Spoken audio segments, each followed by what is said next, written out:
नमस्तेस्तु भगवन् विश्वेश्वराय महादेवाय त्र्यम्बकाय त्रिपुरान्तकाय त्रिकाग्निकालाय कालाग्निरुद्राय नीलकण्ठाय मृत्युञ्जयाय सर्वेश्वराय सदाशिवाय श्रीमान् महादेवाय नमः।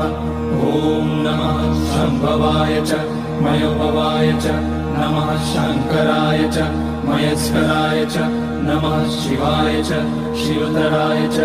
ॐ त्र्यम्बकं यजामहे सुगन्धिं पुष्टिवर्धनम् उर्वारुकमिव बन्धनान् मृत्योर्मुक्ष्यमामृतात्।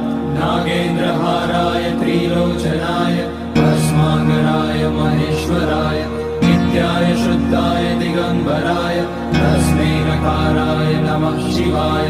मन्दाकिनी सलिलचन्दन चर्चिताय नन्दीश्वर प्रमथनाथ महेश्वराय